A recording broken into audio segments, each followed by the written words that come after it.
Guys in the shop today, I'm gonna adjust the old points on the 318. So how about we dig in?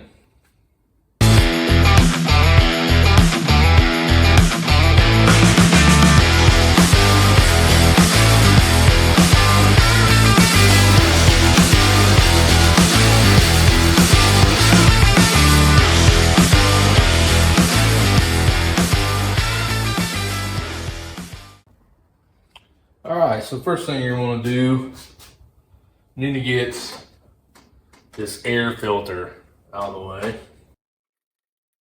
Next thing we're gonna wanna do is pull our distributor cap off.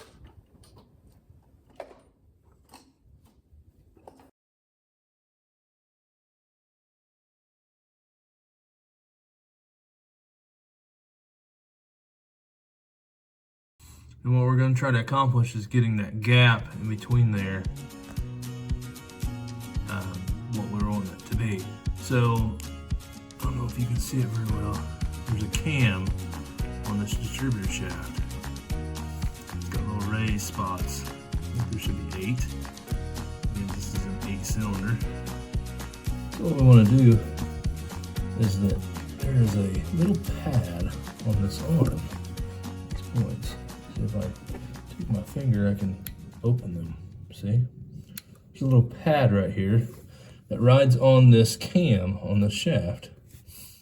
So what we're going to want to do is rotate the motor clockwise with a ratchet or a socket, or if we can use the belts and the fan or something, to get that pad on that, on the points on the upper, the highest part of that cam, on any of those cams. Alright, so we got us back out here on the front of the motor. I've actually tried it off camera, but I am actually able to push down on the alternator belt, and this may work sometimes, sometimes it may not work, and rotate the motor with the fan. Being this motor, this engine here doesn't have a clutch fan. It's got a solid fan, which I'll show you what a solid fan looks like. If you can see it, it's just bolted straight directly to the water pump. If you had a clutch fan, this may not work. So when we rotate this motor, it should, I don't know if you can see it back there, it should at the same time move the rotor in the distributor. So while we're turning this, we're going to want to watch that cam on the distributor shaft and watch those points and get them to where they're fully open. We'll go ahead and remove the rotor cap, or the rotor itself, which it just lines up. It's got a groove. There, I moved that wire out of the way as well. Let me get that light on this. So, right here is the points, pad, cam. This light's probably going to move, but I think you still see the points. So I'm going to rotate the motor clockwise with the fan. You want to take these just to where they're fully open.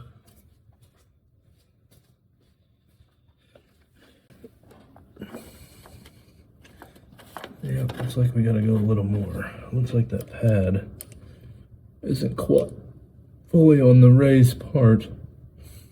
These points are about shot, honestly. That pad's, it's about due for another set. But we're gonna continue on here.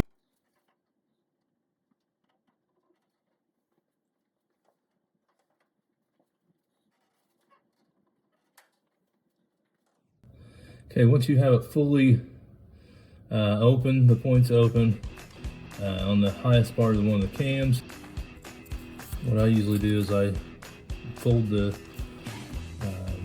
sandpaper over, double it over to where it kind of catches both and cleans both sides of the contacts at the same time.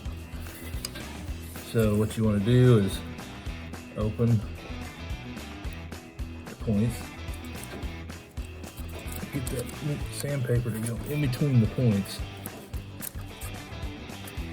then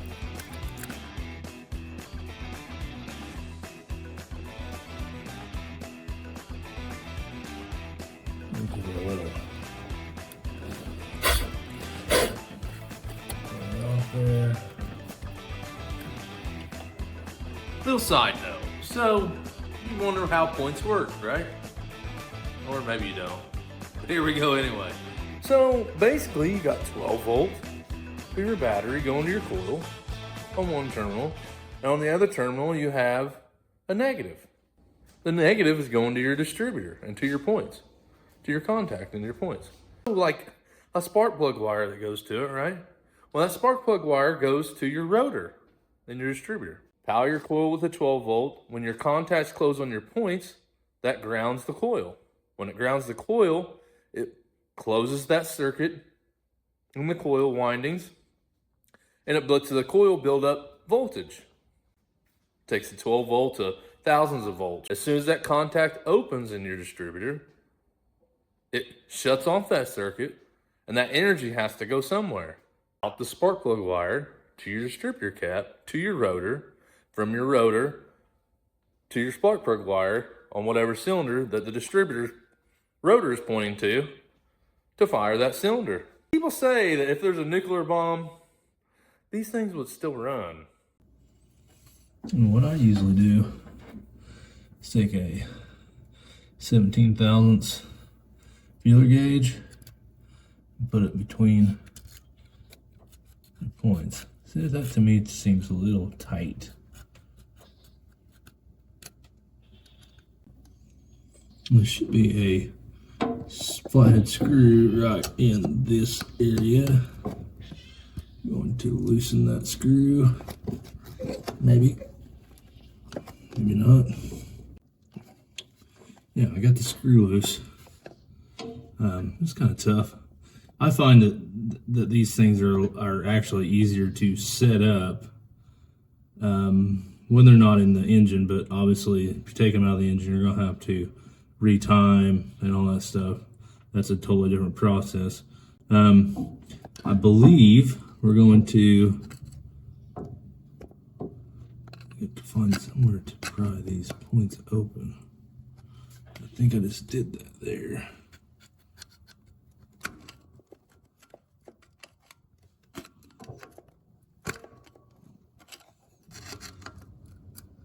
Okay, there I just moved it and tightened it up. That screw loose. See, that's way too tight. What you're after is that feeler gauge, or like I was going to say earlier, you can use a playing card and slide it down in there. It's about the right thickness. You want it to just barely like have any at all restriction between the two contacts when you're pulling it out. There we go. So I open it up. Yeah, okay, so when you take that screw loose, you can pull this contact back and open the points, or push it that way and close them. There, it's all the way open. We're gonna put the feeler gauge in, and then we're just going to push that contact till it just starts, till it just makes contact with the other set of contacts. You shouldn't really see the arm of the points move when you're putting it in there. It looks pretty good. So we'll leave the feeler gauge in, and then we will snug up this screw.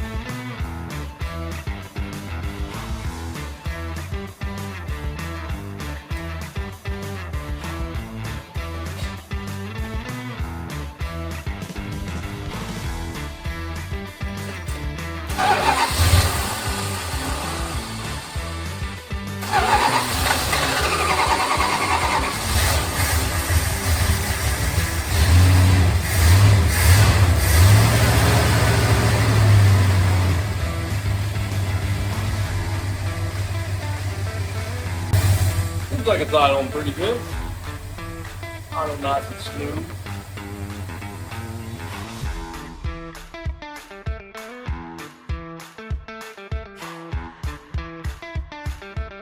Just let me know if you have any ideas or any questions on wanting to see some other things on the 318. One of these days we plan on pulling the motor out of this thing and putting and resealing it and sealing it up and maybe throwing a cam in. Nothing really crazy, but I'll tune in for that. Hopefully that'll be sooner than later, but we'll see. So thanks for tuning in. Garage.